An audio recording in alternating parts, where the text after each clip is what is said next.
Have you ever opened your bank app at the end of the month and felt your stomach drop? You scroll through the transactions and think, wait, how did I spend this much? You swore you'd budget. You swore you'd be disciplined, yet somehow the money's gone. You're not alone. Overspending is one of the most common financial struggles in the world. But here's the truth. Overspending has less to do with self-control and more to do with psychology. In fact, the biggest forces behind your spending habits are invisible, quietly shaping your decisions without you even realizing it. And today, we're pulling back that curtain. By the end of this video, you'll see the traps, advertisers, social media, and even your own brain set for you every single day. Once you see them, you can't unsee them. And that's the first step to taking back control of your money. Before we dive in, if you're serious about mastering your money mindset and building a life of financial freedom, do me a quick favor. Hit that like button right now and subscribe so you never miss videos that could literally change the way you think about money. Let's get into it. Here's the first hidden force behind overspending: dopamine. Every time you swipe your card or click buy now, your brain releases a burst of dopamine, the feel-good chemical. That's why shopping feels so exciting in the moment. But here's the catch. Dopamine doesn't last. It fades quickly, which means the only way to feel it again is to spend again. Suddenly, shopping isn't just about buying things. It's about chasing feelings, and that's dangerous. Now, let's go deeper. Overspending often has nothing to do with the product itself. It's about the story attached to it. A car isn't just a way to get around. It's a symbol of success. Clothes aren't just fabric. They're a reflection of identity. A new phone doesn't just connect you to the world, it connects you to belonging. What you're really buying isn't the object, it's the image of who you think you'll be once you own it. And companies, they know this better than you do. That's why ads don't just sell products, they sell feelings. They sell admiration, confidence, acceptance. They're not just after your wallet, they're after your emotions. And the more you tie emotions to spending, the easier you are to control. Now, let's move to the second hidden force: social comparison. This one is brutal because it's everywhere. Humans are wired to compare ourselves to others. It's part of survival we use to compare food, shelter, strength. But today, we compare lifestyles. Scroll through Instagram or TikTok, and what do you see? People taking vacations, buying cars, wearing luxury brands. Even if you know it's a highlight reel, your brain can't help but whisper, "Why not me?" And that whisper is dangerous because it makes you feel behind. And when you feel behind, you spend not to meet your needs, but to close the gap between you and them. But here's the truth. You cannot spend your way into happiness. You cannot swipe your way into self-respect. Overspending to keep up only leaves you further behind. And yet, millions of people fall into this trap every single day. Now, let's talk about another psychological bias: present bias. Your brain is obsessed with the present. It wants what feels good now, not what's best later. That's why it's easy to say, "I'll save tomorrow," but hard to say no to an impulse today. Present bias sacrifices your future self for your current self. Ever notice how businesses exploit this? Sale ends at midnight. Only 2 left in stock. Those are designed to trigger your present bias and your fear of missing out. And when you combine those with something called loss aversion, the fact that losing feels twice as painful as winning feels good, you're almost guaranteed to overspend. Think about it. You're not just buying because you want the product. You're buying because your brain feels like not buying means losing out, and your brain hates losing. Now, here's something most people don't realize. Overspending doesn't just happen because of psychology. It also happens because of environment. Spending has become effortless. You don't even feel the money leave anymore. With cash, you could literally feel your wallet getting lighter. With cards and Apple Pay, one tap and it's gone. There's no pain, no weight, just an invisible leak. And because you don't feel the sting, you spend more. Studies even show people spend more with credit cards than with cash, simply because it doesn't feel real. And guess who profits from that? Banks, credit card companies, and retailers, who all want you to spend without thinking. And here's the kicker. Overspending isn't just encouraged, it's engineered. Stores are laid out so essentials are hidden at the back, forcing you to pass aisles of tempting items. Streaming apps autoplay the next show, keeping you hooked longer. Social media ads use data from your browsing history to put products in front of you at the exact moment you're most likely to give in. So when you overspend, it's not because you're weak, it's because you're fighting an entire system designed to win. But here's the thing you can win. Awareness is the first weapon. Once you see the tricks, you start spotting them everywhere. And the moment you notice them, their power weakens. But here's the big question. What about the emotions? Because let's be real, most overspending isn't just about sales or marketing. It's about what's going on inside. Stress, boredom, insecurity, loneliness, emotions drive spending more than logic ever will. Think about it. How many times have you bought something, not because you truly needed it, but because of how you felt in that moment? Maybe you were stressed after a long day, so you clicked add to cart. Maybe you were bored, so you went shopping just to feel alive. Or maybe you were feeling low, and that little purchase gave you a temporary high. This is called emotional spending, and it's one of the biggest hidden traps in psychology. Here's what's fascinating. Emotions don't just influence spending, they dominate it. Studies show people in negative moods are far more likely to overspend. Why? Because shopping feels like an instant fix. It distracts, it soothes, it gives you a sense of control when everything else feels overwhelming. But here's the problem, that comfort doesn't last. The stress, the boredom, the sadness, they all return. Only now, they're joined by guilt. And guilt often leads to more spending in an attempt to escape the cycle. But it's not just negative emotions. Positive emotions can trick you too. Ever noticed how birthdays, celebrations, or even good news at work often lead to treating yourself? That's emotional spending disguised as reward. And while celebrating isn't bad, the danger is when your brain learns to link every high or low to a purchase. Over time, shopping becomes your default emotional regulator. And here's where identity comes in.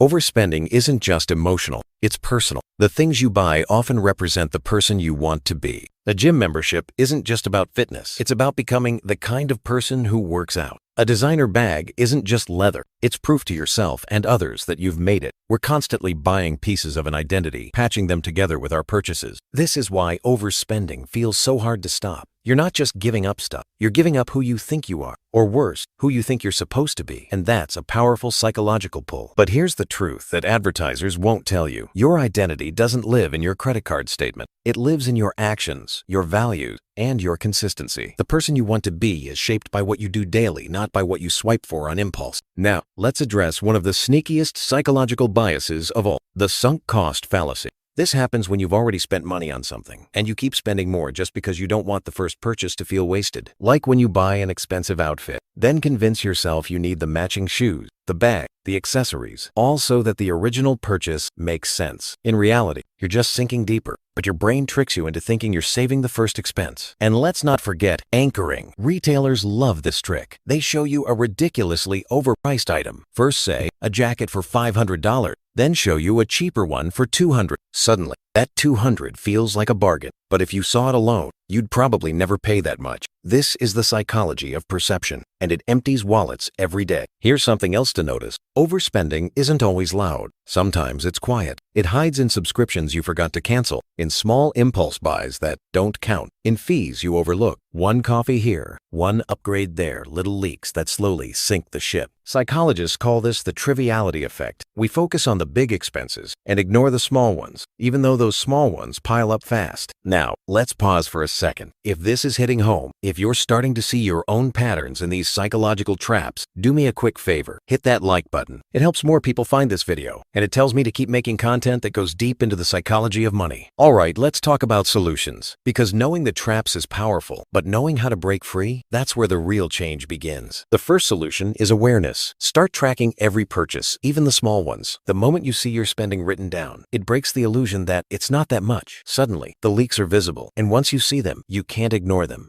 The second solution is delayed gratification. Before you buy, pause. Wait 24 hours. Most impulses fade with time. That dopamine rush you felt when you first saw the item, it dies down, and what's left is clarity. Do you really need it, or was it just the moment talking? Third, separate emotion from action. When you feel the urge to shop because you're sad, bored, or stressed, replace the habit with something else. Go for a walk. Call a friend. Journal your feelings. Teach your brain new ways to cope that don't drain your wallet. Fourth, use friction to your advantage. Spending today is too easy. Remove your saved cards from websites. Turn off one-click purchases. Make yourself type in the details every time. That tiny bit of effort creates space for your brain to think, do I really want this? Fifth, anchor yourself differently. Instead of comparing yourself to other people's lifestyles, compare your spending to your own goals. Ask, is this purchase moving me closer to freedom or pulling me further away? Suddenly, the sale ends tonight. Urgency loses its power. And here's the most important one. Forgive yourself. Overspending doesn't make you weak, it makes you human. You're fighting billion-dollar industries with entire teams of psychologists studying how to get you to spend. The fact that you're even aware of this puts you miles ahead of most people. The goal isn't perfection, the goal is progress. Because at the end of the day, money isn't just about numbers. It's about psychology, emotions, and identity. And once you master those, the numbers start taking care of themselves. So here's the takeaway. Every time you feel the urge to buy something, pause and ask, am I buying this item or am I buying a feeling? Am I buying this product, or am I buying an image of myself? That tiny question can save you thousands over a lifetime. And remember, the hidden psychology behind overspending only has power if it stays hidden. Now that you've seen it, you're free to choose differently. If you found this eye-opening, make sure to subscribe right now. More videos are on the way, and they'll give you the mindset shifts you need to escape the traps and build lasting wealth. And if you got value from this video, don't leave without dropping a like. It tells YouTube this is worth sharing with others who might need it. So next time you feel that itch to spend,